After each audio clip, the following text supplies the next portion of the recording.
Muito obrigada, Sra. Presidente. É a Sra. Deputada Ana Gabriela Cabilhas. Muito obrigada. Muito obrigada. A Sra. Deputada Ana Gabriela Cabilhas, faça favor. Muito obrigada, Sra. Presidente. Cumprimento o Sr. Ministro, a Sra. Secretária de Estado, as Senhoras e os Senhores Deputados. E quero começar por dizer que o requerimento que é apresentado pelo Partido Socialista parece-nos que não passa de uma tentativa de ressuscitar, de reavivar a narrativa de que o Governo da Aliança Democrática está a fazer cortes na ciência, está a desinvestir na investigação e no desenvolvimento, mas não é porque esta ideia é repetida muitas e demasiadas vezes que se torna verdade. E por isso importa ir aos factos, porque as medidas do Governo falam por si. E sabemos que a Fundação para a Ciência e Tecnologia teve, no ano passado, a execução histórica, a maior e a melhor execução de sempre, e, portanto, foram alocados ao sistema científico e tecnológico 833 milhões de euros, porque para este Governo não basta apenas apresentar orçamentos, é preciso executá-los. E aqui é também importante recordar que a FCT saldou toda a dívida em atraso de anos anteriores. Mas também nos lembramos do alarme e do ruído na discussão do Orçamento de Estado para 2025, quando a verdade é que o orçamento da FCT, oriundo de receitas vindas de impostos, e portanto importa referir as receitas vindas de impostos, porque esta que é o investimento estrutural, previsível e que dá estabilidade às instituições, e em 2025 vimos que aumentou em 6% e também já vimos que este aumento continuará a ser feito, porque foi noticiado que em 2026 o aumento será de 8%. Mas não ficamos por aqui, porque foi este Governo que apresentou à Assembleia da República uma nova proposta para o Estatuto da Carreira de Investigação Científica, que não era revisto desde 1999, e é este novo Estatuto que torna a carreira de investigação científica mais atrativa, e por isso aproveito também este momento para questionar o Governo, quer sobre a norma transitória, quer sobre o processo de regulamentação, e porque sabemos que a situação dos técnicos superiores que exercem funções de investigação nos laboratórios de Estado, é este Governo que está a resolver o seu problema, porque 8 anos não foram suficientes. Mas o Governo continuou o seu trabalho, reforçando posições permanentes ao nível do emprego científico. O Governo também renovou as parcerias com as universidades americanas e que o Partido Socialista hesitou, e estamos a falar de um investimento superior a 90 milhões de euros e que mostra aqui o reforço das ligações do nosso sistema científico e tecnológico com instituições de referência a nível global, e como tal a aposta na ciência por parte do Governo é clara, é comprovada e é inequívoca. E por isso esta audição serve-nos não apenas para acompanhar e fiscalizar o trabalho do Governo, mas vemos também que esta audição serve para um processo de autoavaliação do Partido Socialista, porque o Partido Socialista vem aqui queixar-se dos cortes, os alegados cortes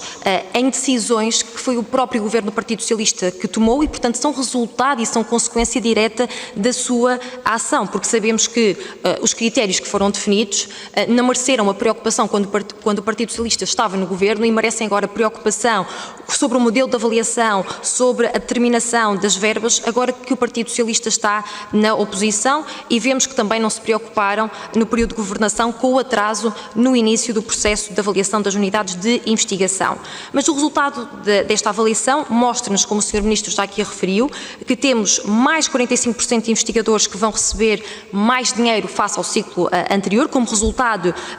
de uma avaliação que melhorou o sistema científico. Também sabemos que não foram definidas regras nem cotas para a atribuição da classificação de excelente pelo anterior Governo, e também sabemos que foi mantido o financiamento que está disponibilizado pelo Governo do Partido Socialista na altura, ou seja, o montante que falamos do período de 2020 a 2024 é o mesmo daquilo que foi definido de 2025 a 2029, e portanto eu questiono se é este o investimento contínuo que o Partido Socialista defende, mas depois venho aqui criticar um apoio dito pontual, quando nós sabemos que o apoio que é disponibilizado por via da alocação de mais fundos, da reprogramação do PRR, os 110 milhões de euros adicionais, e depois o anúncio também de mais 50 milhões, são necessários e são indispensáveis para a renovação do parque instrumental ao nível das instituições de investigação e desenvolvimento, e que era aguardado há mais de uma década. E, portanto, podemos concluir que o financiamento global aumentou e, portanto, não é justo virem falar em cortes na ciência. E, portanto, este Governo, perante as condicionantes, optou, no nosso entender e bem, por premiar o mérito e a investigação de excelência e, portanto, nós bem sabemos que na lógica socialista